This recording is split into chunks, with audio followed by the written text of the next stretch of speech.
మన గుంతకల్లు న్యూస్ కి స్వాగతం. 41 సంవత్సరాల ప్రభుత్వ ఆసుపత్రి నందు విశిష్ట సేవలు అందించిన రఘురాం. ఇక వివరాల్లోకి వెళ్తే ప్రభుత్వ ఆసుపత్రిలో ఎక్స్రే రేడియోగ్రాఫర్గా 41 సంవత్సరాల పాటు విశిష్ట సేవలు అందించి రఘురాం పదవీ విరమణ పొందారు. రఘురాం తండ్రి కెఎల్ నారాయణరావు. ఆయనకు 3 కుమారులు. రెండవ కుమారుడు రఘురాం ప్రజలకు సేవ చేయాలనే దృక్పథంతో ప్రభుత్వ ఉద్యోగం సాధించి మొట్టమొదటిగా 5/3/1983 నుండి 9/8/1990 వరకు రోళ్లలోని ప్రభుత్వ ఆసుపత్రిలో డార్క్ రూమ్ అటెండెంట్గా బాధ్యతలు చేపట్టారు.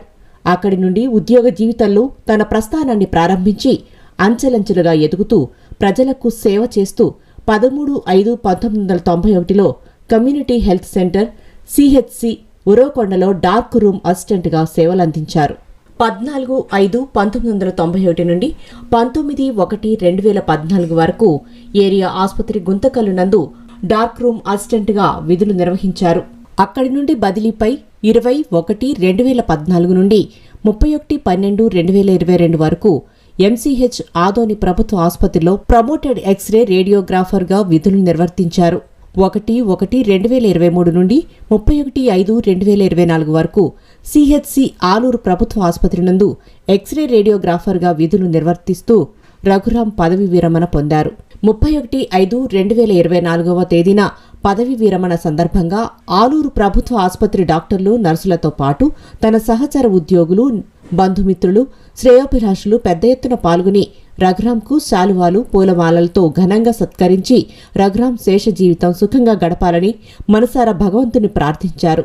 పదవీ విరమణ కార్యక్రమానికి హాజరైన డాక్టర్లు, నర్సులతో పాటు తన సహచర ఉద్యోగులు, బంధుమిత్రులు, శ్రేయోభిలాషులకు విందు ఏర్పాటు చేసి వారి ఆశీర్వచనాలు పొందారు.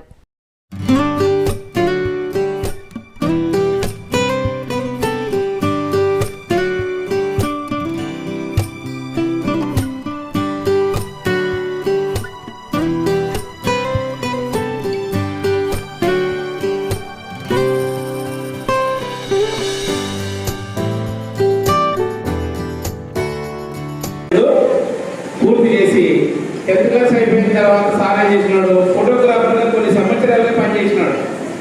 అయిన తర్వాత రేడియోగ్రాఫర్ అసిస్టెంట్ డాక్టర్ అని ట్రైనింగ్ పోయినాడు. తర్వాత ఫస్ట్ డాక్టర్ అసిస్టెంట్గా మడకశిర మండలం రోల్ అనే యూపీఎస్సి అప్పుడు ప్రైవేట్ స్కూల్లో డాక్టర్ అసిస్టెంట్గా అక్కడ 7 సంవత్సరాలు పనిచేయడం జరిగింది. 7 సంవత్సరాలు పనిచేస్తూ మళ్ళీ మాకప్పుడు సార్కు వివాహ వయసు కూడా అయ్యింది. అక్కడ అవుకు గ్రామస్తులైనటువంటి సువచ్చలతో వివాహం జరిగింది. వివాహం అయిన తర్వాత పిల్లలు, సార్కు 2 కుమారులు, వాళ్ళు కూడా ఉన్నతమైన చదువులు చదివి మంచిగా ఉద్యోగరీత్యా సెట్ అయి ఉన్నారు. తర్వాత అక్కడి నుంచి 7 సంవత్సరాలు అక్కడ చేసిన తర్వాత మళ్ళీ ట్రాన్స్ఫర్గా సార్ ఎక్కడికి వచ్చి ఇక్కడ ఉరవకొండ సిఎస్సికి వచ్చాడు. ఉరవకొండ సిఎస్సి అక్కడ 9 నెలలు చేసినాడు. 9 నెలలు చేసి మళ్ళీ గుంటకల్కి డార్క్ రూమ్ అసిస్టెంట్గానే వచ్చాడు. గుంటకల్కి డార్క్ రూమ్ అసిస్టెంట్గా వచ్చి డార్క్ రూమ్ అసిస్టెంట్ నుంచి రేడియోగ్రాఫర్గా అక్కడ ట్రైనింగ్ పోయి దిగ్విజయంగా 22 సంవత్సరాలు గుంటకల్ పట్టణం కానీ గుంటకల్ పరిసర ప్రాంతాలకి క్షయవ్యాధిగ్రస్తులకు కానీ, కాళ్ళు చేతులు ఎరిగినటువంటి వాళ్ళకు కానీ ఎక్స్రేలు తీసి చాలామందిని ఆయన జీవితాలకి వెలుగునిచ్చాడు, చాలామందికి. తర్వాత మళ్ళీ 22 సంవత్సరాలు గుంటకల్లోనే ఉన్నాడు. సార్ నైట్ డ్యూటీలు చేశాడు, డే డ్యూటీలు చేశాడు, అటెండర్ మొదలుకొని డాక్టర్ వర్క్ చేశాడు. తర్వాత మళ్ళీ 2014 నుంచి సార్ను ఆదోని ట్రాన్స్ఫర్ చేయడం జరిగింది. ఎంసీహెచ్ హాస్పిటల్ నుంచి యూడీసీ సురేష్ సారు, తర్వాత ఇంకొక క్లర్క్ సారు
వైజాగ్లో ప్రజెంట్గా చేస్తున్నారు. నెక్స్ట్ హైదరాబాద్లో షిఫ్ట్ అయిపోతున్నారు.